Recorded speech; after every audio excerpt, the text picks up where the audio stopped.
All right. All right. I'm coming. I said I'm coming.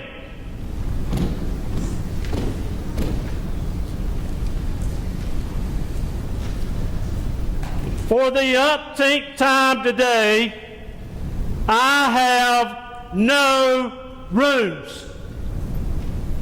No means none. Got it?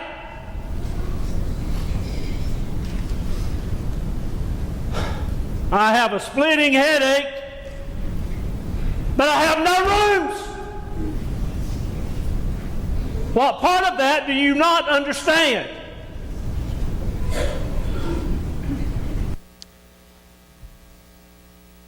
Name's Joseph. Nice to meet you. Sorry it has to be like this. Her name's Mary.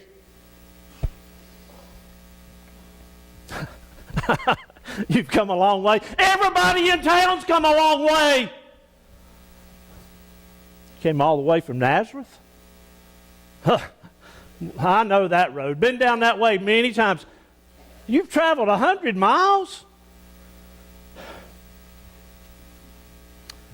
Yeah, it's pretty obvious your wife's pregnant. She's having contractions in labor.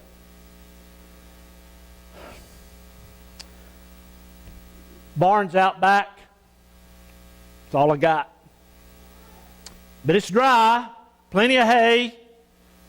And don't mind the cow and the donkey and the sheep and what goes with them.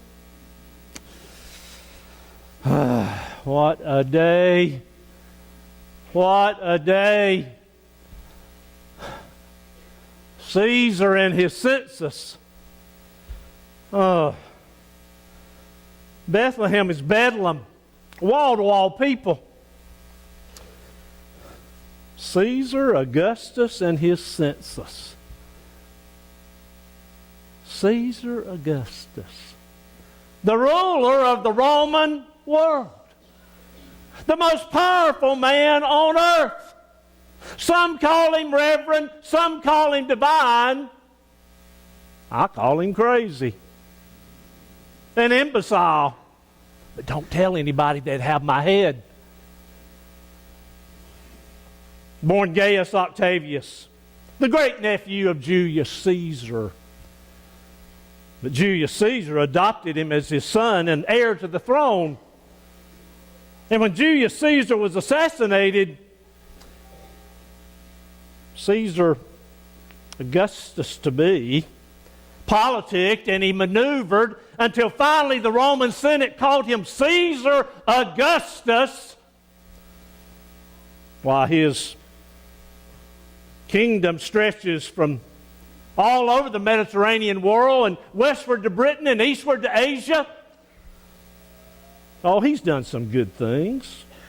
Improved the roads and built some cities and improved other cities.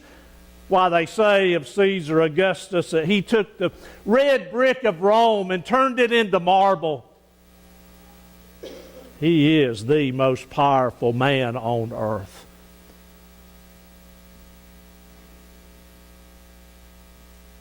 But people like me, common folk, we despise him. And one of the reasons we despise him is every 14 years, just like clockwork, we have this census. And there are two reasons. One is to assess taxes. The other is to discover who's eligible for compulsory military service. Now, as Jews, we're exempt from military service, and so we know the purpose of the census.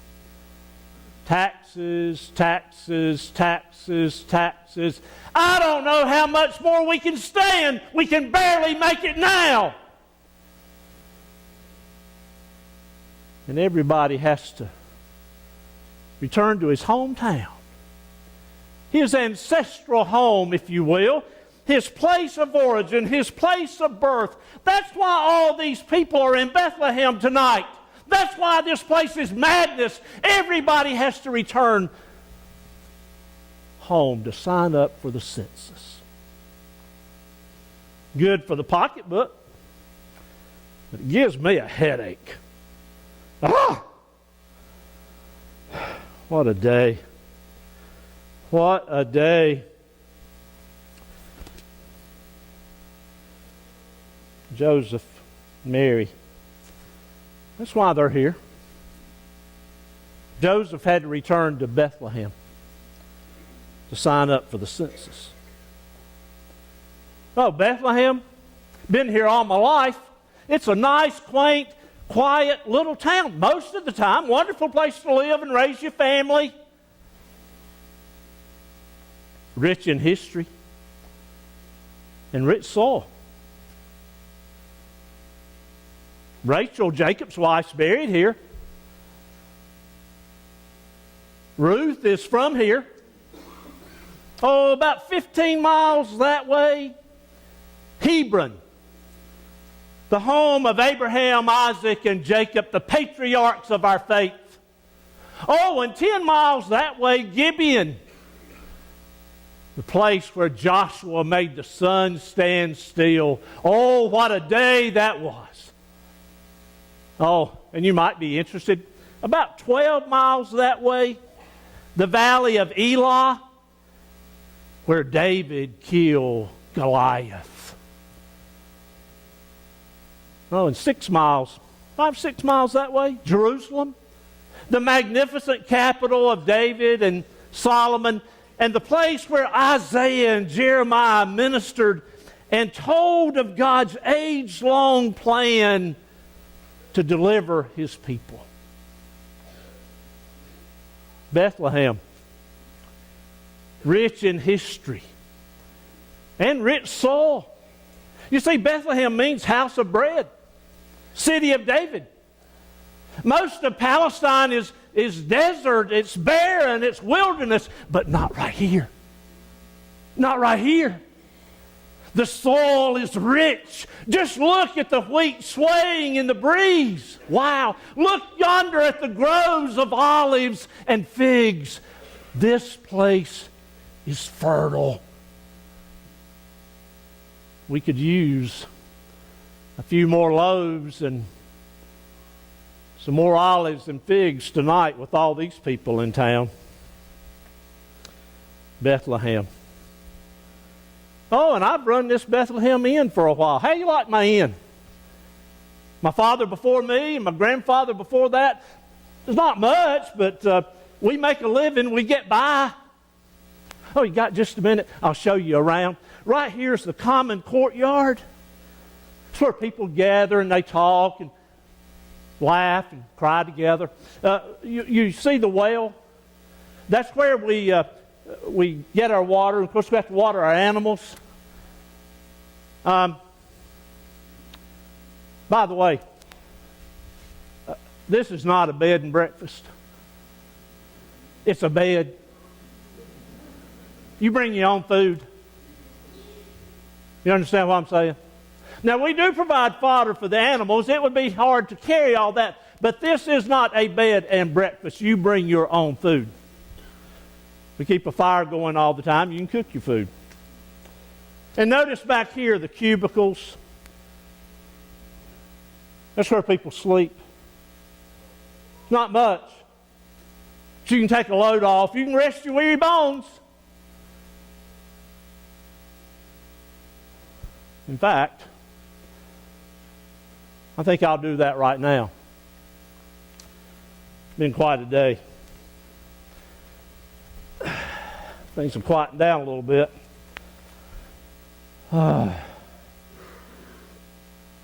Feels good. Feels good.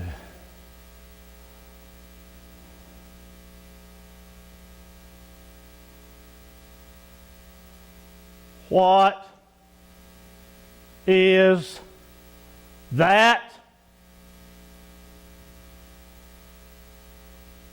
What is that? I'll show them. Get quiet! Don't you know people trying to sleep around here? I said, it's the middle of the night. I said, get quiet right now. Do you hear me?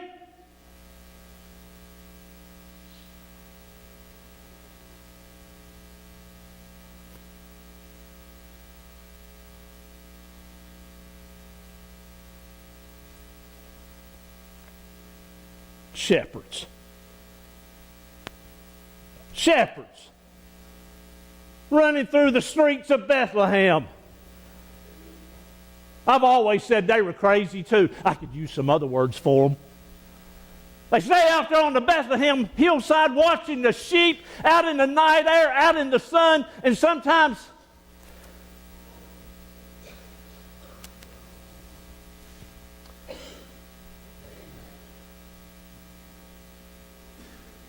did they say something about a baby?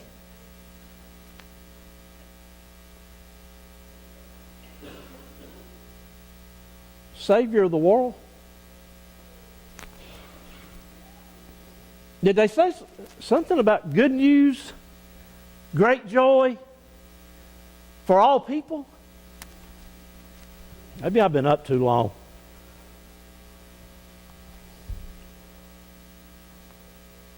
Did they say something about Mary and Joseph in a barn? I had Mary and Joseph at my door. I offered them the barn. Wait a minute. Wait a minute.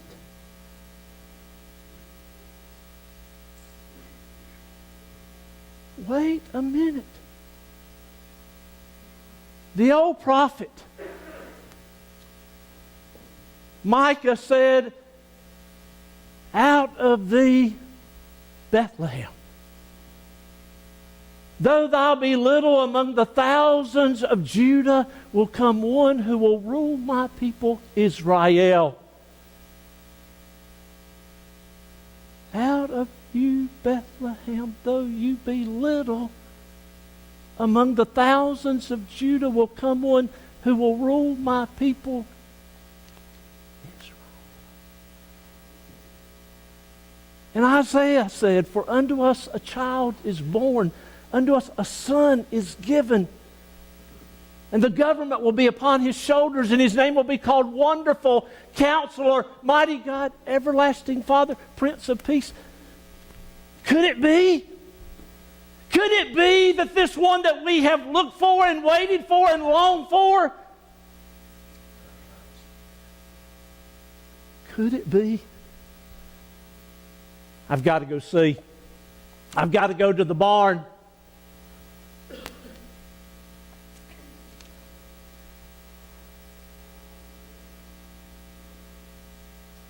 Joseph, Mary,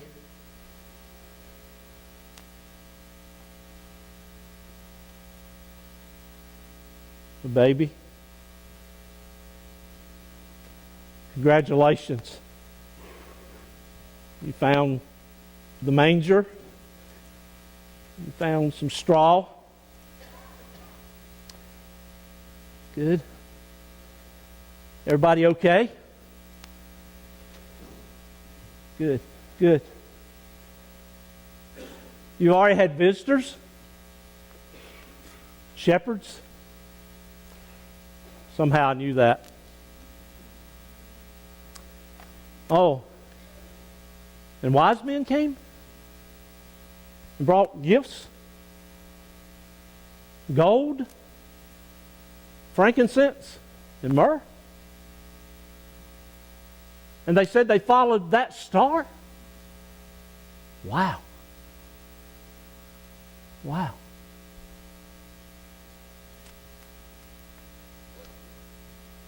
Joseph, you need anything? Anything at all, Joseph? Anything at all?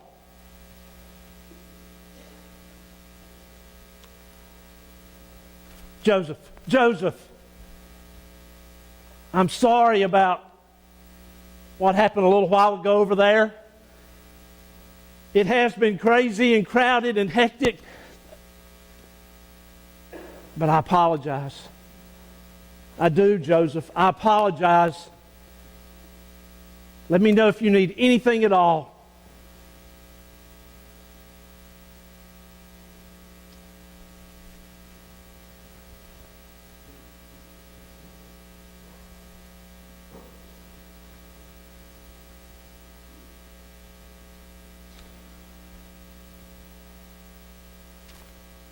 God knocked at my door and was born in my barn, and I had no room.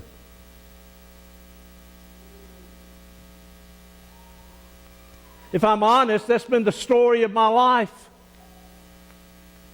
Oh, I've worked hard in the Bethlehem Inn. My hands have been dirty and busy. I've taken care of the animals. I've taken care of my wife and my children and all the guests. I've worked hard all my life. I've done good things. My hand's been busy. My heart's been busy. But the truth of the matter is that so many days I have not had room for God, the most important person, Yahweh.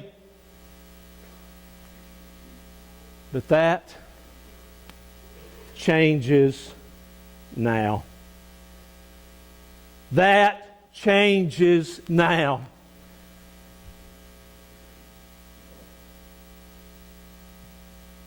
Dear God, come into my heart today. And come into my heart to stay. Let it be. Let it be. I surrender all. 596. We give all of us a chance to make room in our hearts for the Almighty and eternal God, the King of Kings and the Lord of Lords, born in Bethlehem's manger, and the one who died on the cross. We invite you to stand, to sing, I surrender all, and to come as God leads you and make sure that He has placed room in your heart and mind. Let's sing together.